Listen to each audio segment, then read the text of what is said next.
Ya, bueno, estamos compartiendo ya esta presentación en nuestro fanpage de medieval.cl. Vamos a dar la bienvenida en esta ocasión a eh, María del Camino Dols Mar- Martorell, Sí. doctora en Historia Medieval por la Universidad de las Islas Baleares.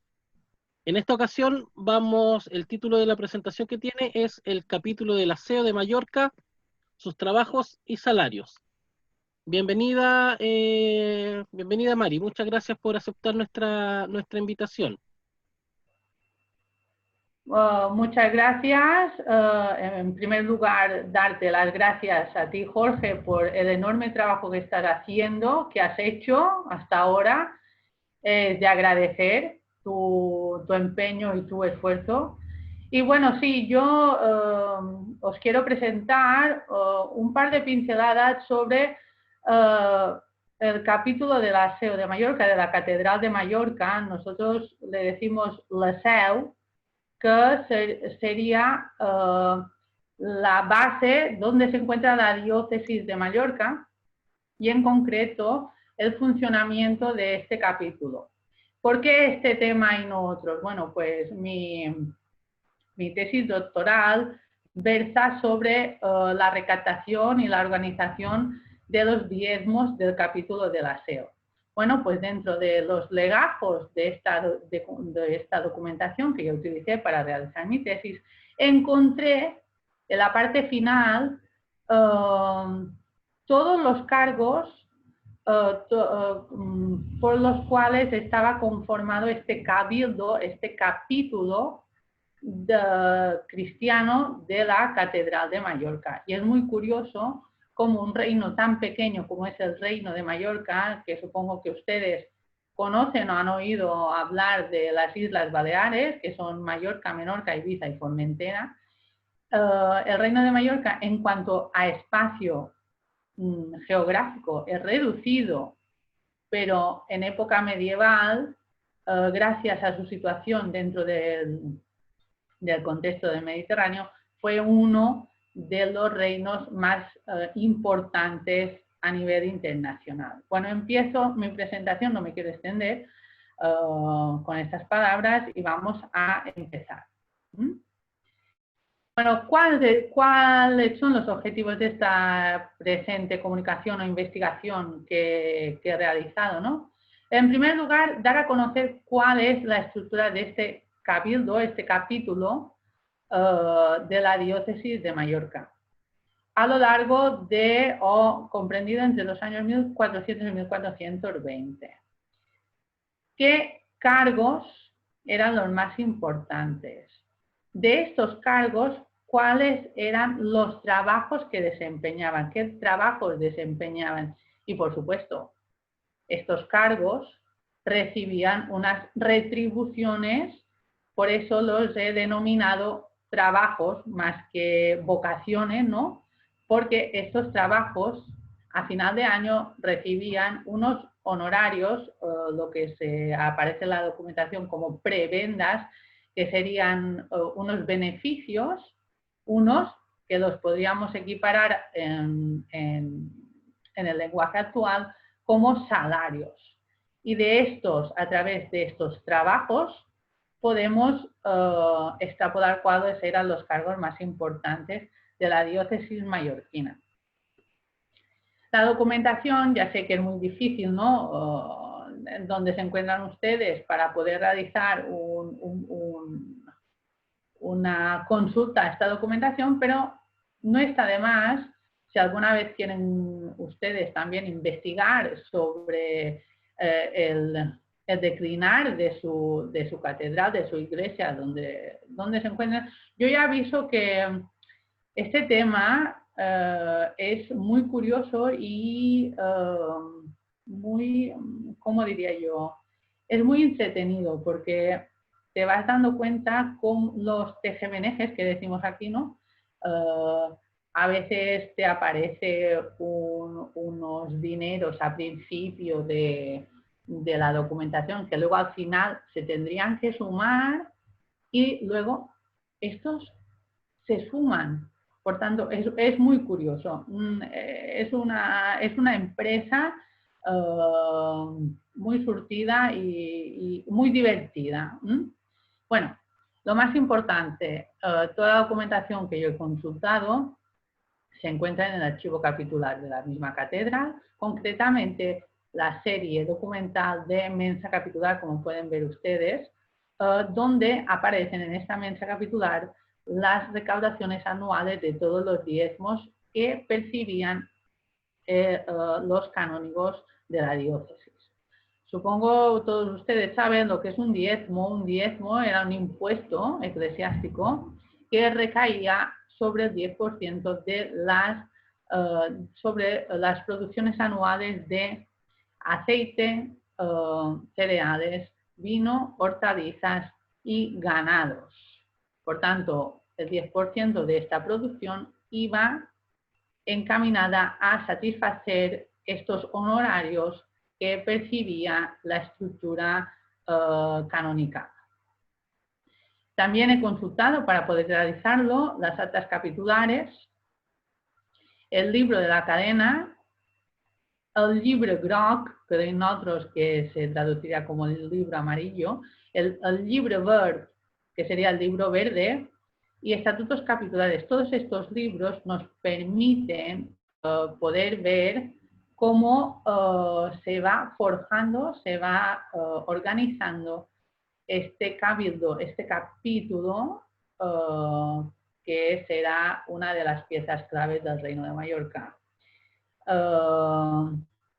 Siguiendo, a mí Jorge me puntualizó que cuando le propuse para trabajar o para exponer mi presentación, que no tenía la misma acepción capítulo o cabildo en lo que es el Reino de Mallorca o en Europa, que para el caso de América.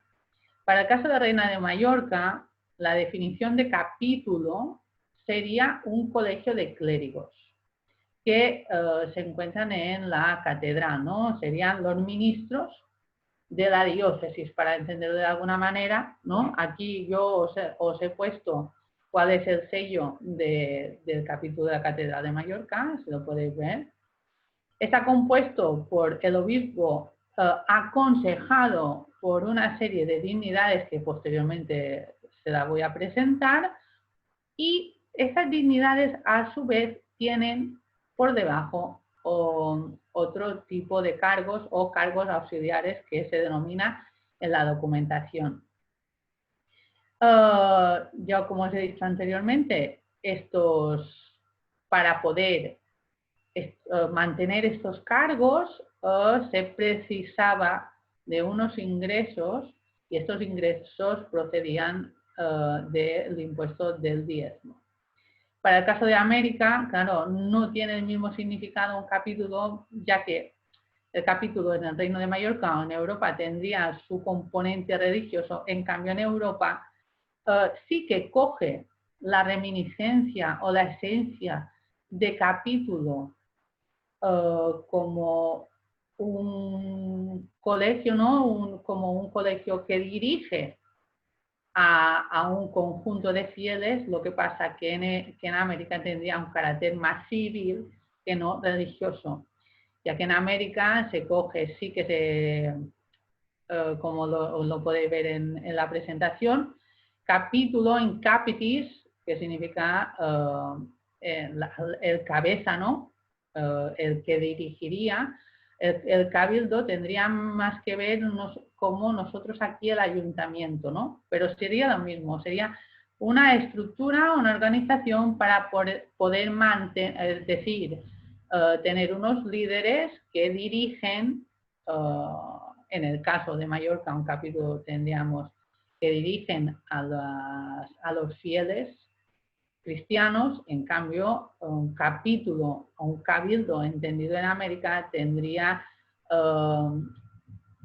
el sentido de que hay unos líderes políticos, ¿no? En el caso, por ejemplo, aquí sería el alcalde, ¿no? Por decirlo de alguna manera, junto con sus regidores que dirigirían al pueblo.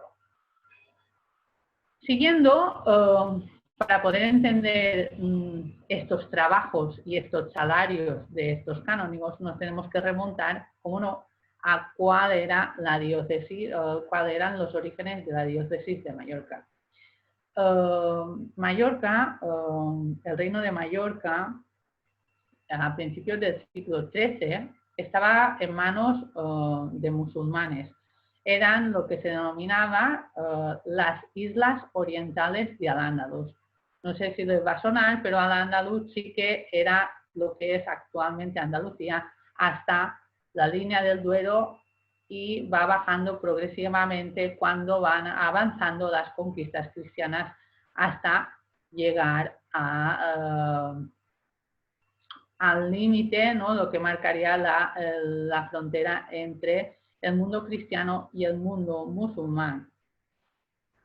Para el caso de España, de la península ibérica, durante la Edad Media era un conglomerado de coronas, ¿no? de monarquías.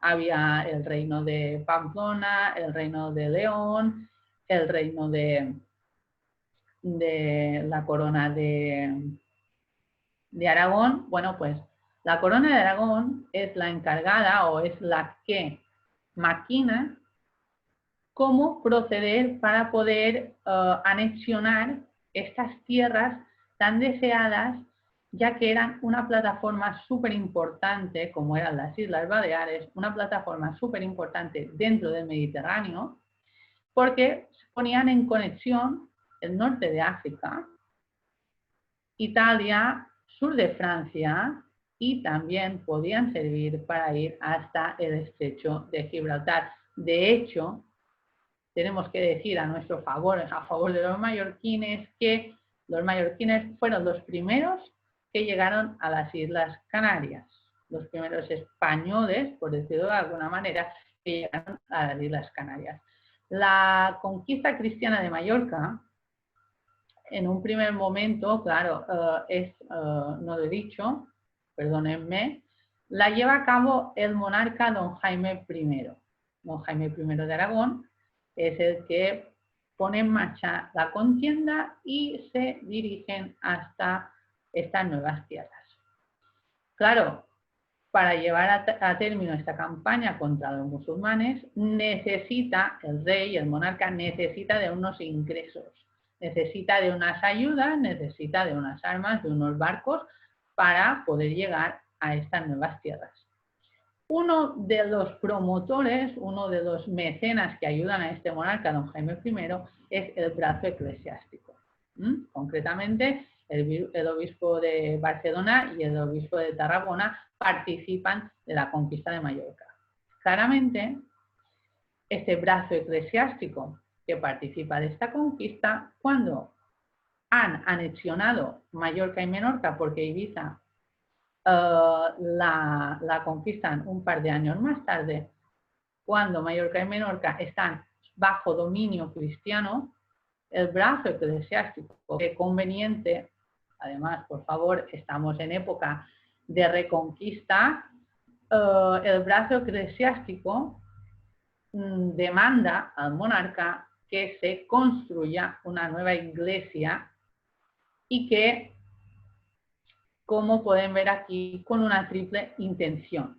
Claro, lo más importante es la tarea evangelizadora que tenía esta nueva iglesia, ¿no? Tenemos que pensar que la conquista cristiana de Mallorca fue devastadora para la población local. Es decir, la población musulmana de las islas solo tuvo dos opciones. Una, la muerte, bueno, tres se podría decir, pero nosotros los historiadores locales compartimos dos. Y es que muchos se esclavizaron y casi todos fueron asesinados. Un 10% de esta población musulmana se pudo escapar, se pudo exiliar hacia el norte de África. Pero bueno, era en cuanto a la población que pereció, no tiene ni punto de comparación. Bueno, esta nueva iglesia, pues que como misión evangelizadora, ¿no? Para que esta población local absorba esta nueva religión y se conviertan a la fe cristiana, era uno de los propósitos. 2, claro, esta nueva iglesia necesita de una dotación económica, necesita de nuevos ingresos. Si no, no puede tirar hacia adelante de alguna manera, ¿no? Y también prestar unos servicios sociales a los fieles. Esto serían las 3 finalidades. La más importante es la obtención de nuevos ingresos. Eso sin duda, para poder mantener estos trabajos, estos altos salarios que ahora os voy a presentar. Bueno, en un primer momento, esta organización se atribuye al pacto entre don Jaime I y el obispo de Barcelona, Berenguer de Palau. Aquí aparece Berengario porque lo he traducido, es Berenguer de Palau. Y en un primer momento, esta pequeña, este embrión de lo que será la enorme diócesis, copia el modus operandi de la Catedral de Barcelona. Siempre, en un primer momento, como no hay estructura fija, copiamos lo que tenemos más cerca, lo que nos es más propio, y copiamos la manera de funcionar de la Catedral de Barcelona. Por tanto, muchos de los cargos se copian la manera de funcionar y su denominación. Lo que pasa es que luego, con el paso de los años, los mallorquines nos tomamos la libertad de denominar nuevos cargos con nuevas etiquetas, por decirlo de alguna manera, ¿no? El inicio de esta nueva etapa, de esta diócesis de Mallorca, tal y como la entendemos actualmente, sería el año 1238 y el primer obispo independiente, ya no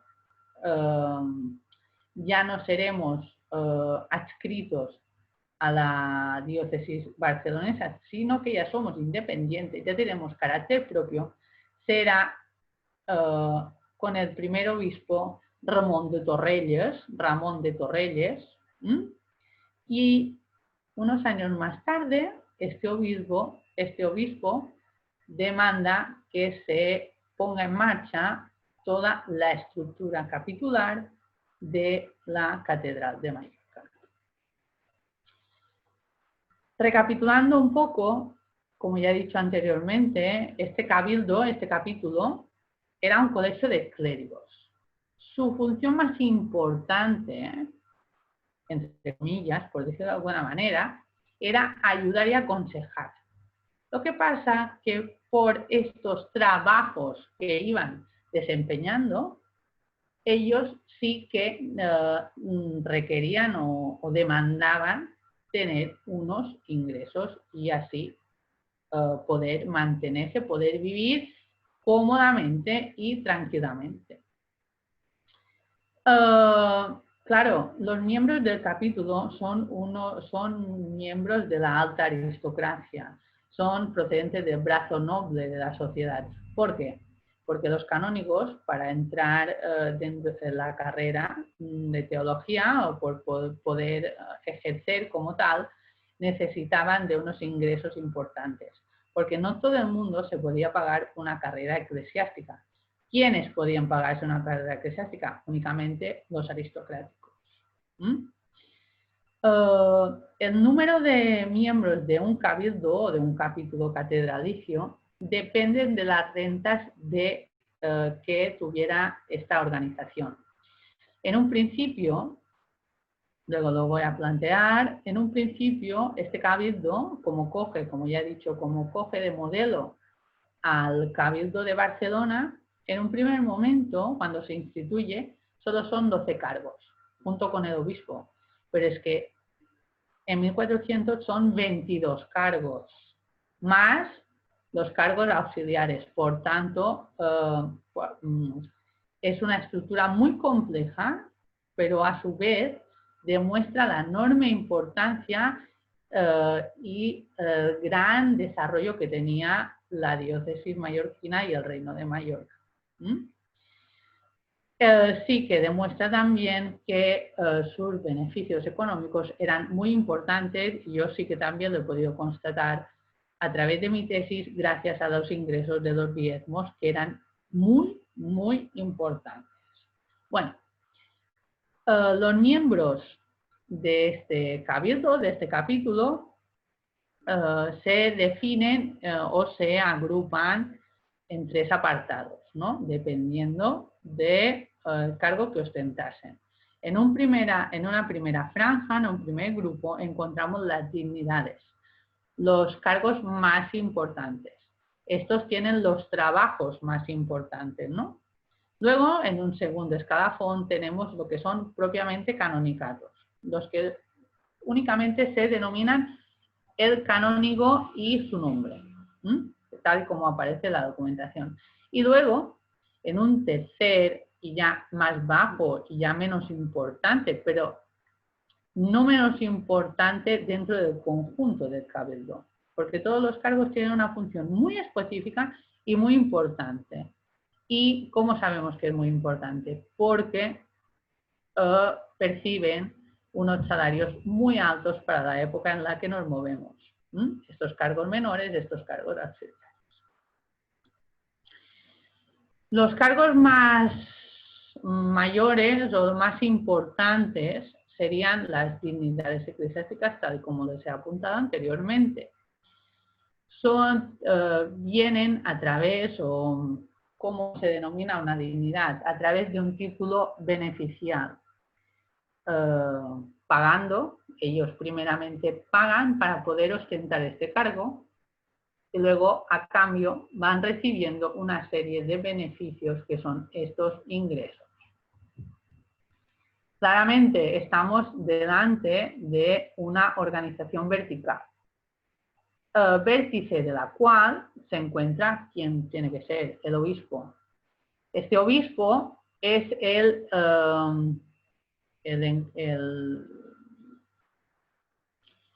es el que representa a Dios en la tierra de alguna manera, ¿no? Y es súbdito directo del Papa. Este obispo, a quien todos los demás le deben rendir homenaje. Este obispo se beneficia de los consejos de gobernabilidad de la diócesis de los demás canónigos. Estas dignidades reciben unas prebendas considerables. Concretamente, como pueden observar debajo del todo de mi pantalla, todos perciben una porción canonical, que es simplemente por ostentar el cargo, de 90 libras anuales. Las libras son la moneda específica de Mallorca en estos momentos, en época medieval, hasta el siglo XVIII, que se instaura la peseta. Habíamos funcionado con libras, ¿va? Por tanto, ya simplemente por ostentar los cargos, ya perciben 90 libras. Distribuciones cotidianas. Estas distribuciones cotidianas se denominaría, por ejemplo, ¿cómo explicarlo? Serían, por ejemplo, dar una misa o realizar una procesión. X trabajos que tenían que hacer los eclesiásticos como tales. Todo ello se podía mantener o lo iban ingresando gracias a esta recaudación de la décima. Ya os he dicho que el capítulo de la Catedral de Mallorca se inicia con 12 canonjías, con 12 canonicatos, pero es que, como pueden observar, en 1313 son 18, hasta llegar a 22 y va sumando. Por tanto, es increíble. A lo mejor no pueden percibir esta magnitud, porque claro, depende de cada territorio, cada persona lo defiende de una manera, pero es muy importante porque si ustedes se entretienen un día en ver la extensión de Mallorca, Menorca, Ibiza y Formentera son relativamente reducidas a la importancia económica y política que tenía durante la Edad Media. No sé si me pueden entender, si no, luego se lo explico para que me puedan entender de la magnitud, de la importancia que tuvo este cabildo durante la época medieval. Es brutal, brutal. Como pueden observar aquí, he intentado hacer un breve esquema, ¿no?, de cómo sería esta estructura.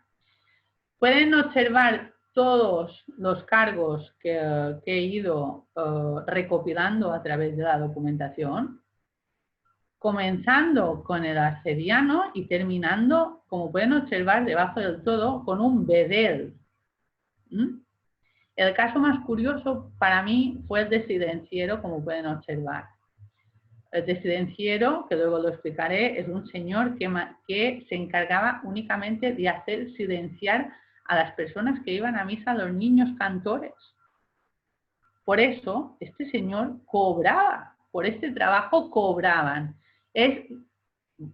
Yo lo digo, a mí me encanta este tema porque es un tema muy curioso, como por cualquier tontería se cobraba, no se hacía nada de manera altruista, nada.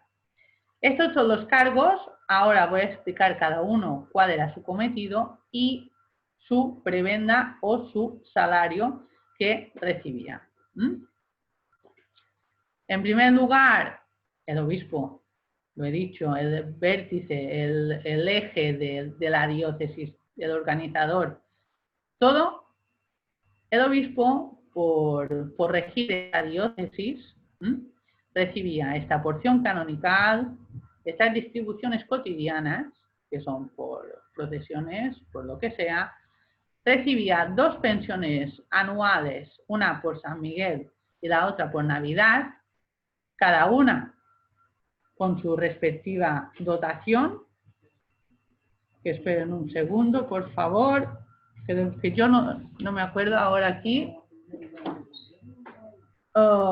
es de 25 libras cada una, perdonen. Luego, el 25% del diezmo, de cada uno de los diezmos, por tanto, el 25% del aceite, el 25% de los cereales, el 25% del ganado, el 25% del vino, todo esto, cada uno de los diezmos, el 25%. Por tanto, imaginar ustedes los ingresos que tenía este obispo, más se le tenían que sumar las limosnas, los regalos que se le iban haciendo a este obispo. En segundo lugar, tenemos el arcediano, lo que decimos nosotros en catalán, l'archidiaco. Este señor era el encargado de controlar todo el clero de la diócesis, todo. Este señor, si no se podía, por ejemplo, personar en algún pueblo, en algún lugar de la diócesis de Mallorca, encargaba a otros. Y muchas veces, a su vez, este segundo encargaba a otro, o sea, una estructura muy compleja. El arcediano era el otro obispo, por decirlo de alguna manera, y este señor recibía su porción junto con las distribuciones, junto con regalos y todo lo que le fuera conveniente. El deán sería el presidente de este colegio de canónigos y lo mismo, recibiría su prebenda pertinente de manera anual. Estas prebendas son de manera anual, no mensual, ni por día. El capiscol, de aquí capis, sería el director del coro. Este director del coro era una pieza muy, muy importante porque en Mallorca, bueno, en todas las catedrales existe un coro, ¿no? Aquí en Mallorca tenemos el coro de los vermells, de los rojos, de los niños que van vestidos de rojo, de aquí vermell, y el capiscol junto con el organista del coro y junto con el cantor primero, el primer cantor de este coro, son una de las tres, bueno, serían las tres piezas fundamentales, ya que la música era considerada una de las vías como de evasión y de misticismo, ¿no? Por entenderlo de alguna manera, sería para ponerte más cerca de Dios. Luego tenemos el coadjutor, que sería un ayudante del obispo. Hay 4 coadjutores. Este recibe 60 libras anuales. Luego tenemos los favordes, estos dos. Hay 2, llegamos a 4 también. Se encargan de administrar los bienes terrenales de cada uno de los canónigos y por ello reciben un salario anual de 75 libras. El sacristán también se encarga de tener de manera ordenada, de manera de bien, ¿no? Por decirlo de alguna manera, limpia y la sacristía, y de vigilar al personal auxiliar que no roben nada. Así lo ponen los documentos, que no roben ninguna cosa, indican los documentos. Por ello, recibe 45 libras. El prepósito es el que distribuye las prebendas, porque hay que entender, bueno, hay que decir que parte de los diezmos se perciben en especie, una parte se percibe en especie y otra parte se percibe en dineros, ¿vale? Pues este prepósito es el encargado de distribuir esta percepción anual, estos recibos de los diezmos, a cada uno de los canónigos, cada uno lo que le toca. Por tanto, por ello, por este cometido, recibe 65 libras. Luego, existen los domeros. Los domeros son unos clérigos que trabajan por semana. Lo que sí que también su actividad principal es que todo el templo esté cuidado a la vez que su archivo. Gracias a estos domeros, yo siempre cuando doy charlas invito a que la gente vaya mucho al archivo capitular porque la documentación es fantástica. Unas letras, unos libros tan bien cuidados, una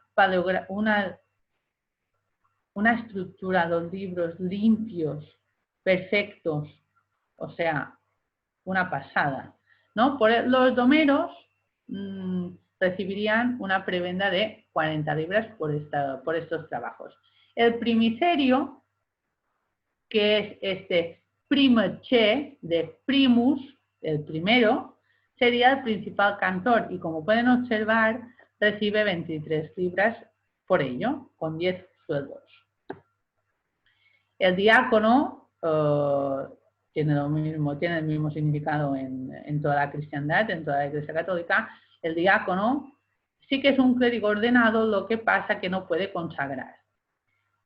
Este es el encargado de realizar obras de caridad, de poder leer el Evangelio y también de ayudar al celebrante que realiza la misa. Por ello, recibe unas prebendas de 30 libras. Bueno, estos son los ingresos, lo que yo estoy indicando aquí, son los ingresos de alguna manera, por decirlo así, oficiales, ¿no? Luego, lo que esté por debajo de la mesa, esto ya no queda transcrito del documento, por tanto, no lo podemos saber. Bueno, seguimos. El subdiácono es el ayudante del diácono. Por tanto, imagínense ustedes, un señor que no está ni ordenado clérigo, tiene un ayudante para vestirse, para que le haga la comida. Quiero decir, es una pasada cómo hay tantos escalones en esta estructura. Este subdiácono también realiza lo que es la lectura de la epístola y por ello recibe 28 libras y 15 sueldos y 11 dineros. Casi sería el mismo sueldo que recibiría un diácono. Concretamente, pueden observar aquí que he indicado el obispo escolano, el vicario capitular y el vicario episcopal. Estos señores me aparecen en lo que son los estatutos capitulares, lo que pasa es que no me indican cuál es su función. Únicamente que auxilian al obispo. De alguna manera, cuando la sede está vacante, estos obispos elegidos o estos vicarios elegidos a partir de los miembros del capítulo tendrían la misma función de obispo. Y por ello cada uno recibe las 90 libras junto con las 73 libras y 10 sueldos. Otra cosa importante, ya pasaríamos a partir de aquí a otro escalafón. El último escalafón de dignidades serían los canónigos obreros. Lo que decimos en Mallorca, els canonges obrers. Estos canónigos obreros eran muy importantes, ya que la Catedral de Mallorca se empieza a construir en el año 1300, tal y como se pondrían las bases, ¿no?, para la construcción. Y es muy importante estos canónigos porque ellos son los que van apuntando todo el desarrollo de la construcción, de la fábrica. Lo que pueden ver aquí como la fábrica de la catedral es el proceso de construcción del templo. Estos canónigos obreros, depende del año, estos sí que cobran por mensualidades y dependiendo del año, dependiendo de la temporada, van cobrando más o menos, y estos canónigos normalmente ostentaban el cargo durante un año. Lo que sí que podían repetir en este estatus, ¿no? Y tendrían ayuda de obreros laicos, por supuesto, para poder realizar esta magnífica construcción.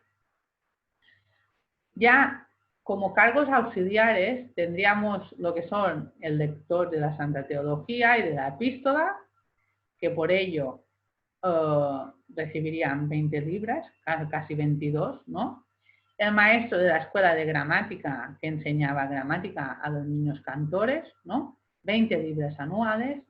El sucentor, que sería el director del coro, que no he podido descifrar cuál es su salario anual, pero sí que aparece constantemente en la documentación.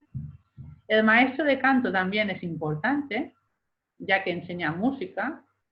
Y no, como pueden observar, no cobra ni por mes, ni por semana, ni por año, sino que cobra por día, concretamente 8 dineros. El organista del coro, también 25 libras y 10 cuarteras de trigo. Importante estas cuarteras de trigo porque servían de alguna manera de sustento, porque tenemos que pensar que estamos en una época de falta de alimentos y que te regalasen 10 cuarteras era una suma muy, muy importante de grano para poder tener pan, para poder comer.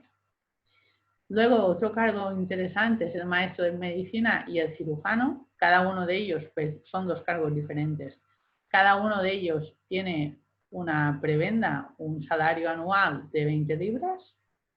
Los administradores de las deudas del capítulo, que normalmente eran abogados, lo que decimos procuradores, serían procuradores de cada uno de los canónigos. Cada uno de ellos tiene 20 libras porque cada canónigo tiene su administrador.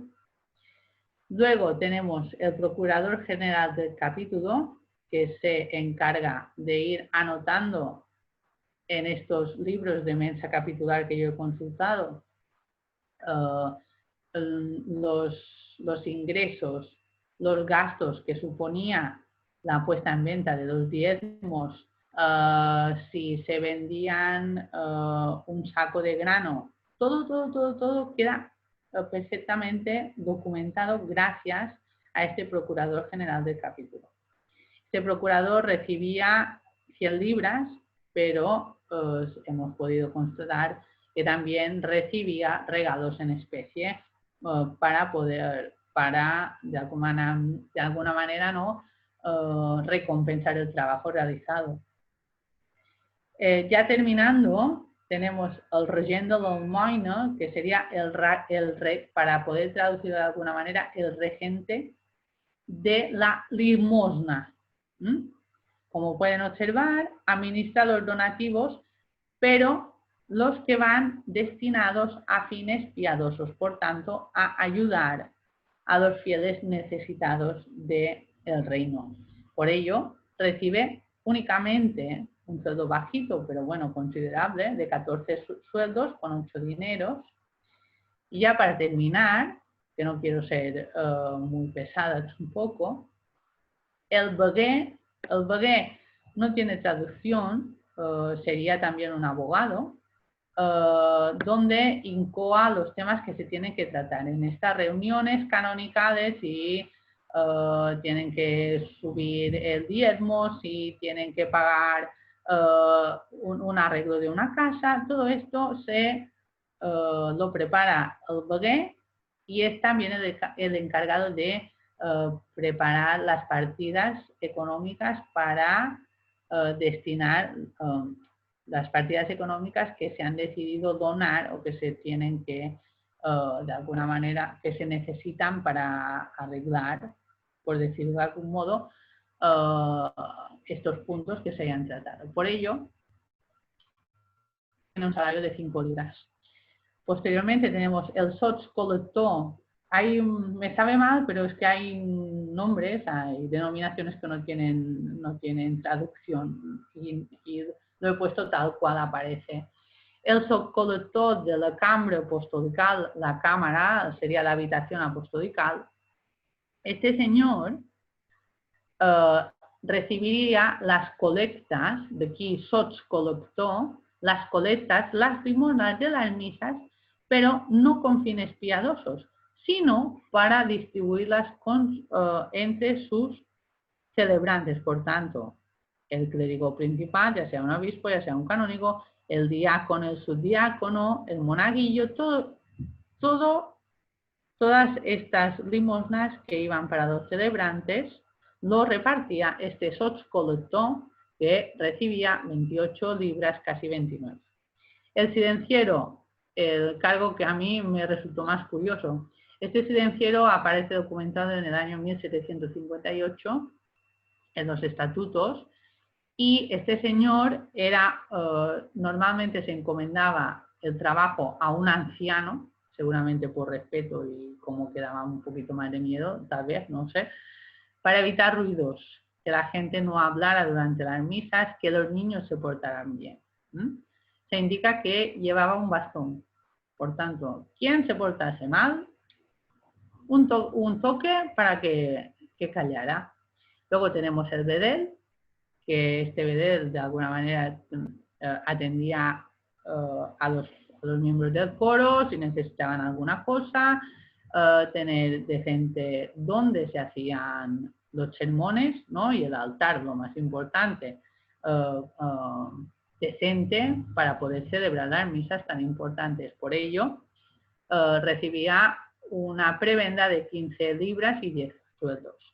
Y por último, los encantadores de diezmos de esas personas, normalmente canónigos, se iban por toda la isla de Mallorca a encantar, es decir, a avisar, a hacer la llamada, lo que decimos la crida, a todas las personas que quisieran adquirir, comprar los diezmos, fueran en fecha y lugar determinado. Cada diezmo tiene su lugar de venta y su fecha, y estos encantadores se iban con caballos junto con su escudero a avisar a las personas que quisieran adquirir estos diezmos. Por ello, recibían únicamente 11 sueldos y 3 dineros. Por tanto, ya como conclusión, porque creo que ya me paso de tiempo, perdónenme, tendría mucho más por hablar, pero bueno, simplemente decir que gracias a este estudio se ha podido demostrar que el reino de Mallorca durante la época medieval es un enclave muy importante a nivel comercial, a nivel económico y a nivel estratégico, como ya he planteado anteriormente, ¿no? Se ve reflejado gracias a las rentas que percibía únicamente la Iglesia. También he podido estudiar las rentas que recibía el rey, bueno, la parte del diezmo que recibía el rey, y son todavía más importantes que la de la Iglesia. Por tanto, es un reino muy rico y muy desarrollado para la época en la que nos movemos. Decir que gracias a esta estructura, los miembros de este capítulo, lo más importante o su trabajo más importante era, como os indicó aquí, encomendar el alma de los fieles a Dios, celebrar las liturgias, pero lo más importante es que pudieran recibir unos salarios muy altos. Y tal como han podido observar, son muy considerables, son tasas muy altas, y que la Iglesia de Mallorca funcionaría como una empresa y con su jefe, su obispo, su obispo sería el jefe de la empresa y sus trabajadores, y que a su vez también actuaría como una auténtica señora feudal, percibiendo de manera anual, sin faltar, sus impuestos pertinentes. Y hasta aquí mi intervención. Espero que les haya gustado y que puedan saber un poquito más de la Iglesia de Mallorca y la diócesis. Muchas gracias por escucharme y por estar presentes en esta reunión. Gracias. Mari, yo te doy las gracias porque un tema bastante interesante, bastante completo, bastante bien profundizado. Ahora pasamos a la sección de preguntas y comentarios. Ya las personas que quieran comentar o preguntar algo pueden levantar la mano en base a los iconos que nos entrega la plataforma Zoom. A mí personalmente me gustaría, bueno, primero, como ya dije, felicitarte porque el tema muy bueno. Yo justamente al finalizar, tú mencionaste eh, que la iglesia, esta catedral, funcionaba como una especie de empresa. Sí. ¿Ya? Justamente eso daba la respuesta a cómo se financiaba un poco los cargos, porque uno generalmente ve la estructura eclesiástica desde afuera. Ahora, una de las respuestas que me surge es que si esta organización podría haberse replicado en otras catedrales, eh, o es particular de la Catedral de Mallorca. No, es decir, el embrión de esa estructura, claro, en el momento de la época, en época medieval de alguna manera, ¿no? Todos los reinos cristianos lo que pretenden es apoderarse o de beneficiarse, anexionarse de tierras musulmanas. ¿Qué pasa? Que hay una bula del Papa Urbano IV por la cual los monarcas cristianos, una vez que conquistaban un territorio musulmán, se apropiaban de él, bueno, pero aparte de esto, recibían la parte proporcional del diezmo. Y este diezmo es el que, de alguna manera, la estructura de la décima, o lo que decimos sí, del diezmo, se copia o se mantiene en todas las iglesias cristianas. Incluso que he trabajado con la iglesia británica. La iglesia británica, antes de ser protestante, también mantenía la misma estructura que nosotros, por tanto no somos tan diferentes. La manera de funcionar toda es la misma, toda. No sé si me he explicado, si te he contestado. Sí, es que como bastante hablo bien. mucho y me pierdo a veces. No, está bien.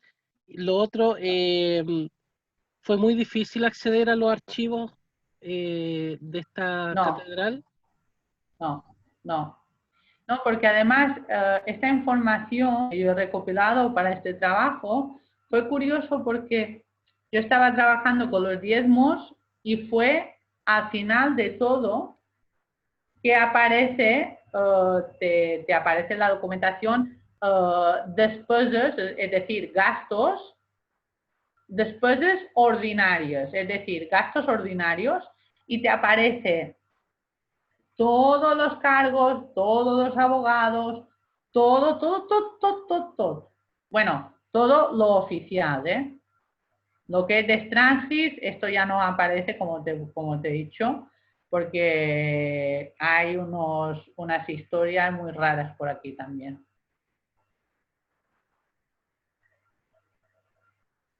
Una última pregunta.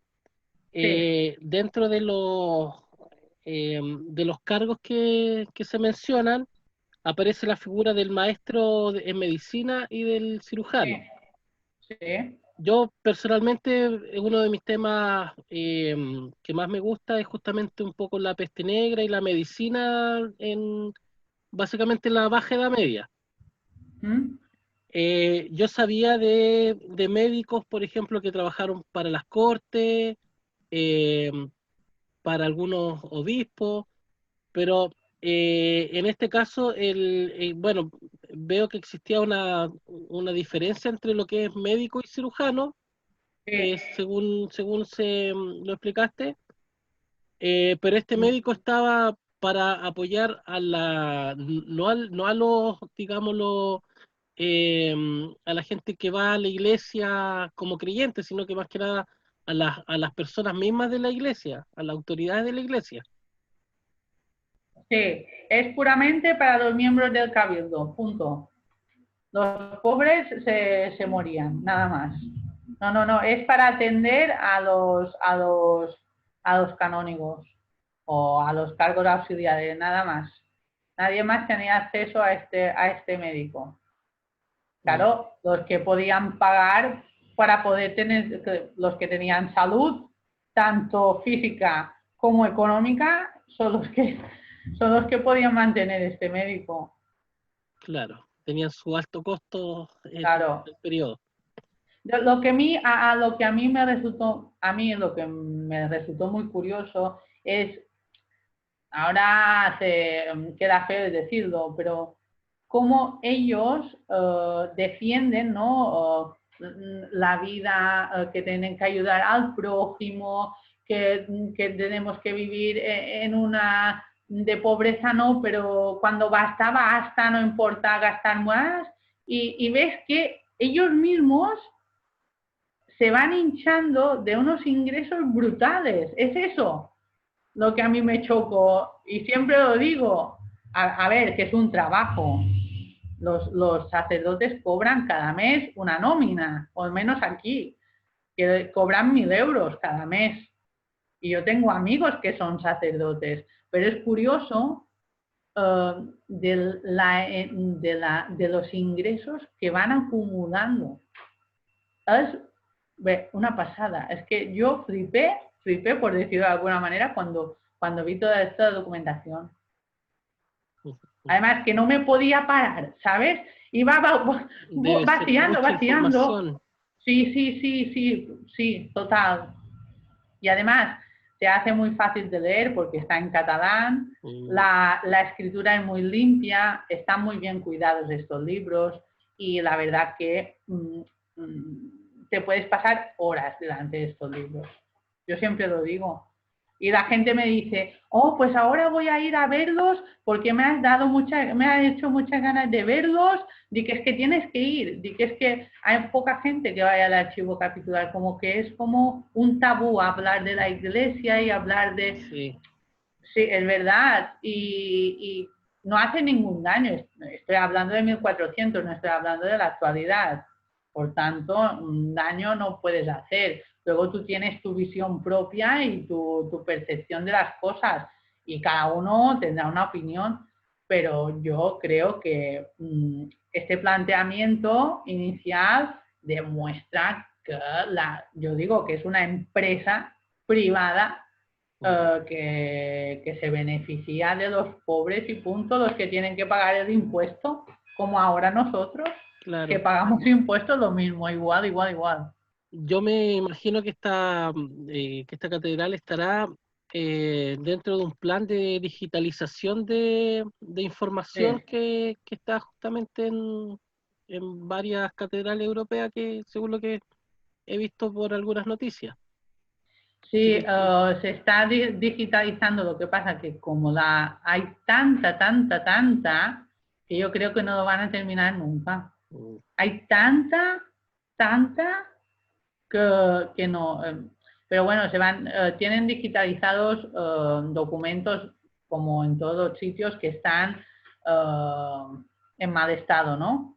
Estos son los primeros. Lo que claro. pasa que sí que hay un chico que va digitalizando cada día un par de libros, pero por ejemplo, las actas capitulares, que son libros así de gordos, Mm. que son a lo mejor de 1000 páginas, tienes para dar y tomar, que va, pero así se van digitalizando todos. De hecho, aquí en mi pueblo, ahora hemos presentado un proyecto también para digitalizar el archivo, porque todo se pierde, si no, toda la documentación se pierde, y es una pena. Una buena forma de conservar. ¿Estos archivos están dentro de la misma catedral o hay un edificio anexo? No, están, bueno, aquí en Mallorca, yo en los otros archivos no los he visitado. Es una pasada porque entras en lo que sería la casa de la limosna, para decirlo de alguna manera, y subes una torre que es de escalera de caracol hasta que subes hasta que llegas a la sala capitular, a la sala de archivo, donde hay las mesas. Es muy, ¿cómo diría yo? Tiene su toque antiguo, moderno, ¿no? Por decirlo de alguna manera, y como que vas subiendo y como que te vas evadiendo, como una obra de misticismo, no sé si me explico. O sea, a mí me gusta mucho ir, yo disfruto mucho yendo allí. Me ¿Mm? imagino. Sí, sí, Eh, sí. Mari, mira, Además, sí, dime. no, termina la idea que ibas a Ah, decir. bien, sí. Eh, No, esto que a mí me encanta, que invito a todas las personas que sigáis investigando, que a través de la investigación se dan a conocer muchas cosas y conociendo el pasado podemos arreglar el futuro y si no, no, Exactamente. siempre es Eh, así. Mari, yo te agradezco nuevamente entonces esta presentación que ha hecho bastante completa, bastante instructiva sobre cómo funciona esta catedral y hacer una idea de cómo funcionaron en este periodo en Europa. Eh, en estos momentos voy a despachar a tu correo este certificado simbólico, bastante humilde, Perfecto. de tu participación y presentación en estas jornadas de historia medieval. Desde ya te invito para el próximo año, mes de julio, vamos a seguir ¿Vale? con esta misma idea, la misma modalidad. Esperemos que en un contexto no de pandemia, pero sí Ojalá pudiera venir a Chile, ya me gustaría. sería ideal, pero claro, aprovechando Sí. también las mismas plataformas No, que ya, le ya, hemos, como se dice en chileno, sacado el jugo en este periodo. Así que yo ya. te envío este certificado simbólico por haber participado en esta jornada y muchas gracias. Gracias a ti y a todos y me ha encantado estar con ustedes y poder dar a conocer. Ya, que esté muy bien, Mari, muchas gracias. Gracias, Jorge. Saludos a todos. Un abrazo. Gracias, nos vemos. Adiós.